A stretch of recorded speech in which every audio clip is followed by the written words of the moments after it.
up and I will go from here. So today we're going to talk about, sports recruiting in this crazy COVID world and transfer portals, and it's turned into complete chaos. Coach Forster and I just had a great conversation about how that's all going and everything else. So let me give you my background. So I'm a counselor. I have my own independent business, so I work with everybody. My background is we did have the #1 recruiting class in the nation for NAI Division I in Pikeville, Kentucky. And if anybody knows where Pikeville, Kentucky is, good for them. Last was we went to the Sweet 16 of the D3 National Tournament. My first recruiting class for Bethany College, we actually brought in 11 recruits. So one of the things you need to realize is that if you have a coaching change, they literally can come in and wipe everybody out and bring in a whole new team. I literally kept one kid from the year before because it was just they were my style of play, they were my fit. So when you have a coaching change, a lot of times that can happen. So just be aware of that. I've been published in Coach Magazine. My master's is in sports sciences with an emphasis in sports psychology. I am a former high school coach as well, which I actually take pride in. I've been 3-time coach of the year in Maine, New Hampshire, and Massachusetts. I'm a former high school teacher, and I take really great pride. I still see myself as a teacher. And I really, really think that that's my best quality is I'm still a coach and a teacher. But it gives me a really unique perspective of the recruiting wall. I've been on the high school side of it, helping kids, and then I've been on the other side of it as well as working in the admissions office. So that's my background. Let me bring in the myth of this whole thing. So everybody sees everything on ESPN and everything else, and everybody believes that they're going to be highly recruited, active, and get what I call the full ride scholarships by Division I schools. That's usually not what happened. In fact, the reality of it is less than 1% of the high school kids are actively recruited. I'm hesitating on purpose. Yeah, you saw that right, 1%, which means the other 99% must recruit for themselves, which is their own self-directed efforts, which means what you need to really do is identify the right kinds of schools for you. Send the old-fashioned email, send the video, put together a resume, but really, really pick up the phone and call coaches. I know nobody does that anymore, and I know you live in a, texting world, but that's it. You got to keep in mind, these coaches get 100 to 200 emails of stuff from kids every day. So they want to know, plus they want to get to know you as well. Everybody asks about the transfer portal. So if you want to look at it, in 1819, 302,000 kids when we first started doing this in Division I and II went in there, and more than 15,000 entered their names into that portal. So now today, coaches are actually recruiting that portal. And a lot of them, about 50% of them were Division I football players who were walk-ons, and they thought they could up their game because they felt as though they didn't get recruited. Of those 50%, most of them didn't even have a roster spot the next year. So be careful with the transfer portal. Here are some real numbers in real time. I'll let you kind of look at this for a moment, depending on the sport you're in. Okay, so as you can see, this is how many high school participants there are. This is how many actually participate in college, and then overall high school to NCAA. So this is basically, as you can see, those are the percentages of kids who play any college sports. By the way, this is part of the reason why lacrosse is becoming such a big sport. So D1, those are the numbers, D2, and then D3. So you have to ask yourself, where do you stand? So are you part of the 7% of the best athletes in the country? And again, you got to look at it from that perspective and not just your conference and where you're playing at today. On the female side of it, I'll let you look at some of the numbers. And again, you can see the big push. And ice hockey is getting a big push in this one for Title IX. Okay. And again, similar numbers. And this is how many actually participate in college and then are drafted. And baseball, of course, has more because you have A, AA, AAA, and everything else. But as you can see, out of all the kids who participated in, basketball, only 60 picks, 1%. So don't make this decision based on sports. Make this decision based on academics, and I sincerely mean that. So to give you an idea about how you need to go through this recruiting process, there is no one way to do this because every coach at every college is a little different. Okay, so each kid has to find their own college search, and everyone's unique and has distinct circumstances, which is why we work with just one kid at a time with my thing. And it's not like you throw feed money and stuff into a computer and have it spit out, because each person is different for what they're looking for college. And don't just go by rankings, because that might not be the right thing for you. It's all about you. This is your process. And then we talk about, with my clients, the 6 boxes of success. So the first thing you should really kind of figure out is, what is it you really want to major in? I know nobody really knows at this point, but you should at least get a direction, because if you don't have an idea, you could end up going to college for 5 to 6 years for a 4-year degree. What's the best campus life for you? Okay. And I know everybody sees it on ESPN, but the best campus life might be a smaller school. You may want it in the city. You may want it in the suburbs. You may want a college town. That's the stuff you have to really define what you want. The social off-campus stuff, make sure you're safe. So how many of you have ever heard of Yale? Let's see if I get any response from the kids here. I'll come back to this. Has anybody ever heard of the word Yale? Yes? Okay. All right. So if you've heard the name Yale and you leave, because I'm from New England, you leave the pearly gates and you go to the left, because if you go to the right, it's better now, but if you go to the right in New Haven and go to Pepe's Pizza, which is the best pizza in the world, I'm going to tell you that right now. Hopefully I get a New Englander to tell you that. It's really dangerous. So when I have to play the Daddy Larry card, I always make sure that you go to a really safe place. USC is a little better, but back in the day, it was Compton. So really take a look at the whole thing and not just the campus as well. Off campus is just as important. The financials, okay?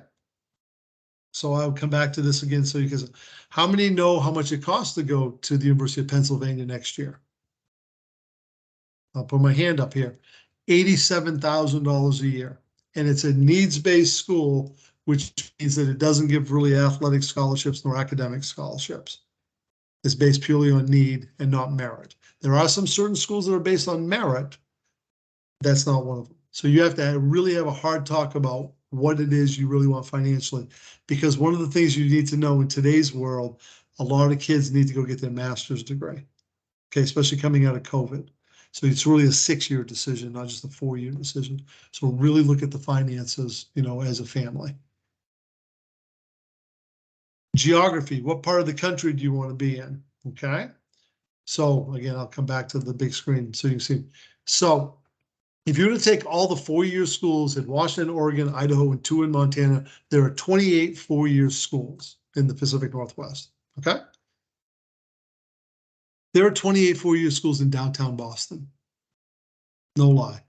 66 in Massachusetts.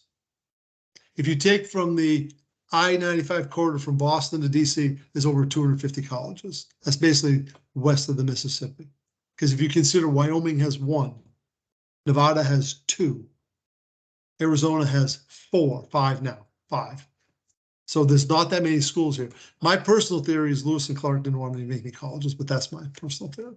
So that's what, and if you're willing to go to different parts of the country, there's this thing called geographic diversity, which is really plays into it. So a kid from the state of Washington may struggle to get into UW, but a kid from New Hampshire could get into UW with a 3.1. But you may not get in with a 3.7 in UW because you're in state because of the competition, and they have so many slots available. Okay, so you can take the advantage the other direction if you really want to. And I'm also going to throw my little pitch out for Canada. There's a lot of great schools up in Canada that could be a possibility, and they do have certain sports up there. Okay. And then the sport itself, and you are 1 injury away from never playing again. So really make sure this is a whole decision. So if you go through this thing and you say, if you get 6 out of 6, you found Camelot, never leave the college. If you get 5 out of these 6 that are right, you're pretty much going to have a really good college experience. 4 out of 6 is probably a good one. 3 out of 6 is doable.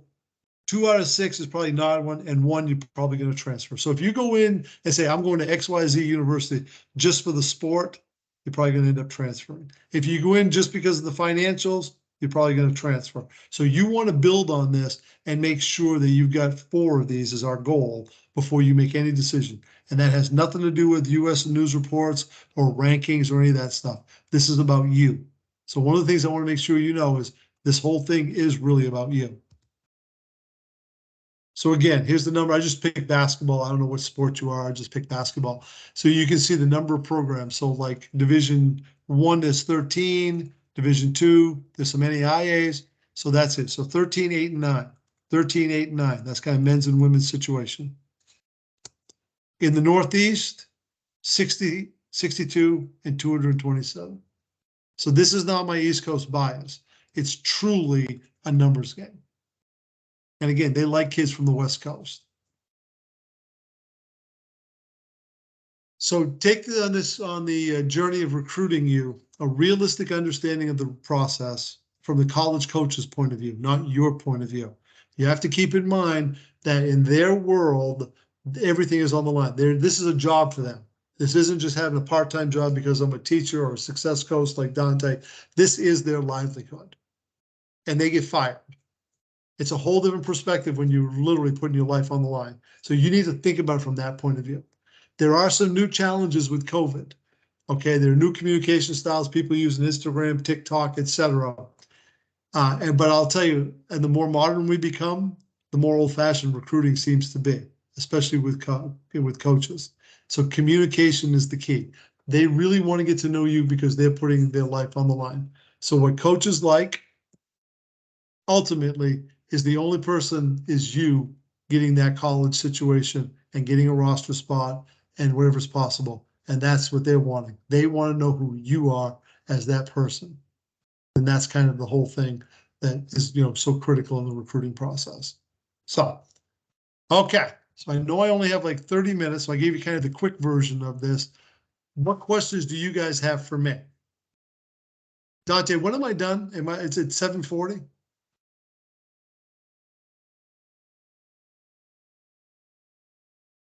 Dante?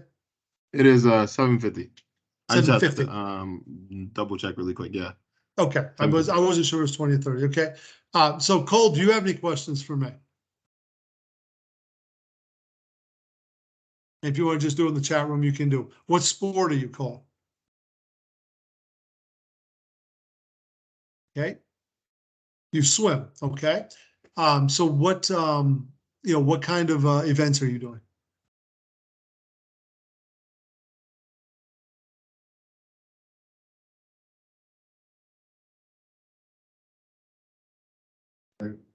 Nope. Okay, you swim. Okay, I'm trying to get it. Yeah. Oh, so you do all 50 free, 100 and 100 back. Okay, cool. What grade are you in? You're in 11th grade. Okay. Are you going to states here in a couple of weeks, you think? What school do you go to? I've got clients that'll be there, so I could say hi to you. You're at Bellevue? Cool. All right, fantastic. Right. So I'm going to actually be there. So if you see me, I'm 6'3", and now you know what I look like. You can say hi. Have you talked to any of the coaches yet? What's the likeliness of getting a scholarship from? Oh, okay. Is this Cole's mom? Yep. Go ahead. Ask the question. But you must ask which, because it's soccer. Okay, soccer. Okay, who am I talking with? This is Akil's Akil. Okay. Okay. mic is off. Yeah. So Okay. Akil's talking. Okay. So I'm going to finish with Cole, then I'll come back to you if that's okay. So Cole, have you talked to any coaches yet, by chance?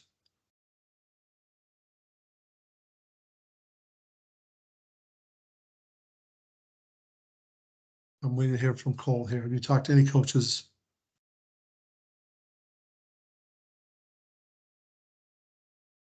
And I'm waiting. Okay. So what I'm going to suggest, oh yeah, I haven't talked to any coaches, but I have an NCAA clearinghouse. Okay, great. So what I'm going to say to you is go look up some of the swim times and find out what your academic fit is for you. And I'll tell everybody, one of the great websites is something called College Simply, and it'll actually show you a percentage of what it takes to get in. Okay. All right, so I'm going to go to Akil and answer those questions. Cole, if you have any others, just text, to chat with. So Akil, can I answer your question? Tell me, what grade are you in?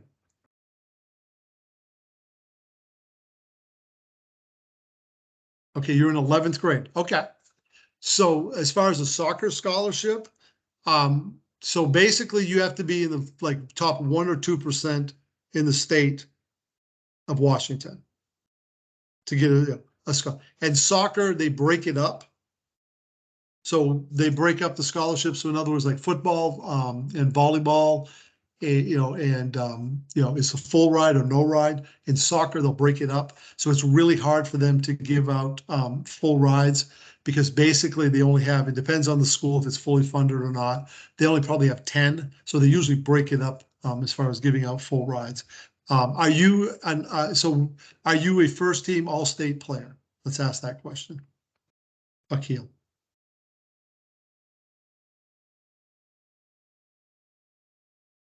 No, okay. So that's kind of what this is going to be the first one for the scholarship, situations, okay? But it doesn't matter as far as you should still always go for the right situation for the academics of it, okay? There are plenty of schools that you might, what high school do you play for?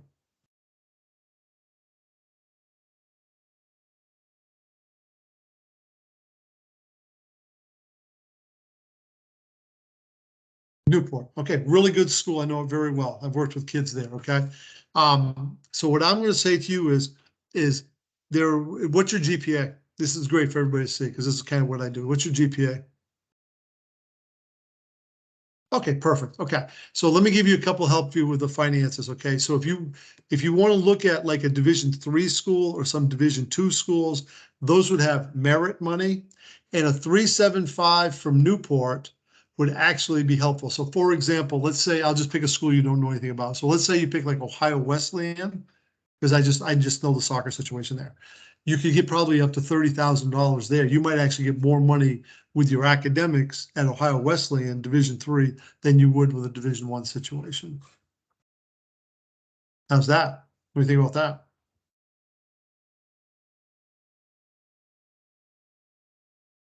And you're coming from the West Coast too, so that's a factor. Yeah, that's good news. Yeah. So what you want to do is because you get good grades and you come from a really good high school, you want to look at what are called merit-based schools. And these are schools a lot of times people don't know about. And so you can do that. And again, they want kids from here. And that's kind of what they do. But as far as like the big time athletic scholarship situation, that's really hard to get. And that's okay, just because it's soccer, there's not much revenue. Okay.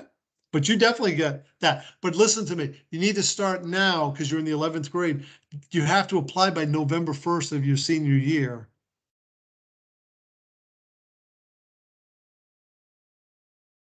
Yeah, I'll get that. So you have to, apply by that. So you got to get these coaches, get information to them as fast as you can, because honestly, the summer camps you go to is when they're going to evaluate you, and they're going to make decisions basically in August and September of this year coming up.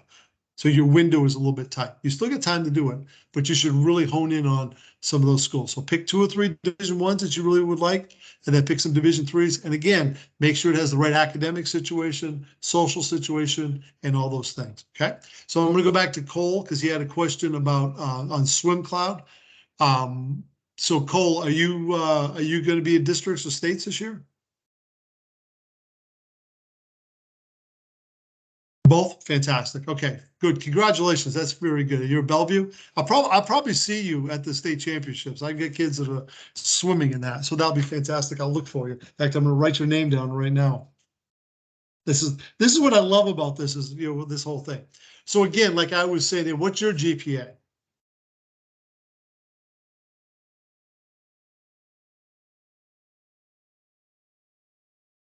At Bellevue. That's a good school too. So. Oh, fantastic. Okay.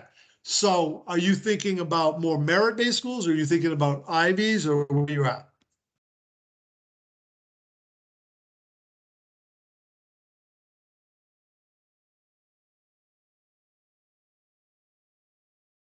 They're in my message above. Oh, okay. Let me see if I can. All right, go to the. Oh, okay. I got you. Okay, I have a swim club. Wait, my talk academics are Carnegie Mellon, Emory, and Caltech. Okay, that's fantastic. Fantastic. Do you know what you want to major in? I'm sorry, I didn't have my chat open there.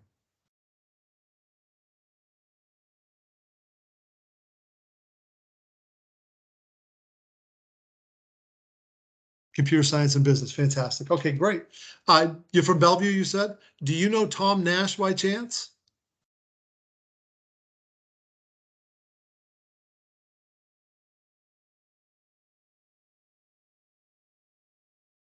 Yeah, he played football for Bellevue. He's one of my clients. He ended up going to Amherst College, okay, which very similar to you. I would tell you right now that, so a couple of things. So Carnegie Mellon, Emory, Caltech is really hard to get into, period. And you get great numbers, but it's still really tough to get into. And the coach doesn't have a lot of pull there. Carnegie Mellon, the coach will be able to help you get in. Even with a 4.0 at those schools, it's really hard. Emory would be a really good thing. I'm a big Case Western fan. I sent like 3 or 4 kids there. It's also an early action school. So one of the things you're going to need to know, and I'm trying to do this fast, so I'm sorry. If you need to ask me afterwards, I'll be happy to answer anything. So all these other schools are early decision 1 schools. So if you want to swim there, you can only pick one of them. But Case Western is an early action school, so you can pick, like, say, Carnegie Mellon and Case Western, but you couldn't do the other ones. You can only pick one for the ED1 school. Does that make sense?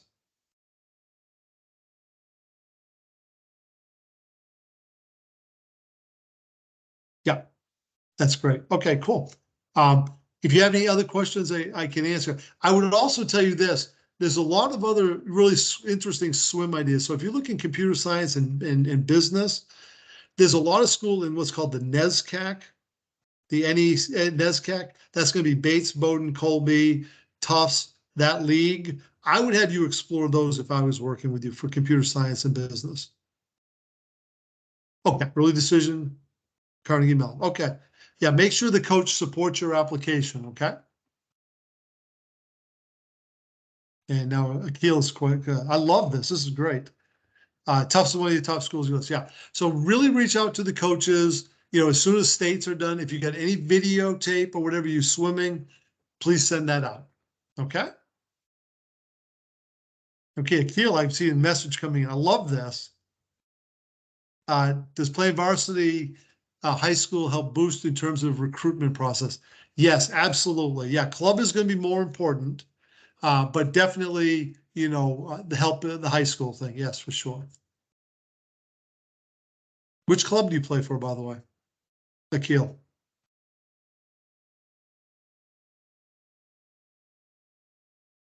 Rush. Okay, yeah, yeah, I know it really, really well. I've had kids that have played for it. I got one who's down at the University of the Pacific, Bainbridge Island kid. Yeah, so that's a really legitimate program and everything else.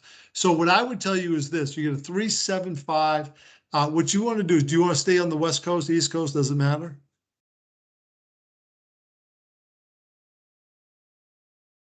You want to stay on the West Coast. There's just not as many schools, like I showed you. Okay, so what I would tell you is, are you going to do Surf Cup down there?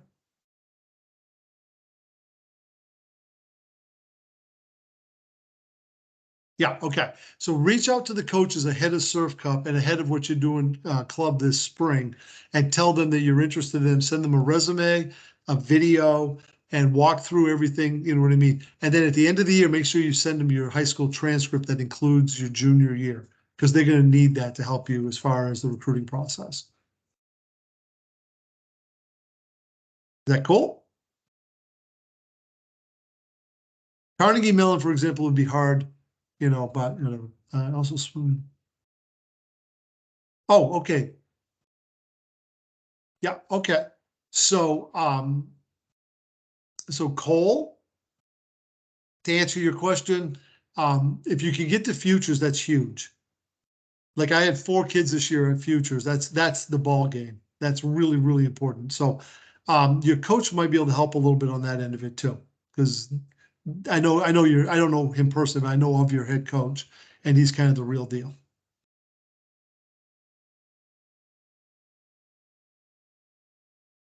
And again, if I can help you in any way, please let me know. You know, there'll be, you get some good stuff going there.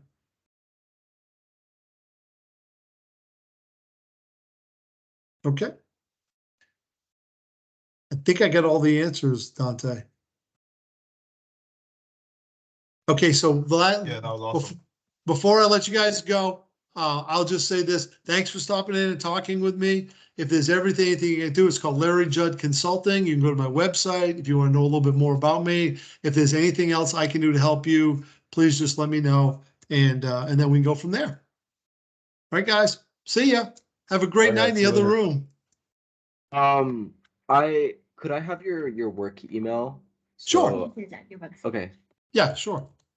Am I supposed to give that out, Dante? Is that okay? Yeah. Okay. I just want to make sure I'm not doing anything. Yeah. There you go. Yeah. Send me an email and we can set up a meeting.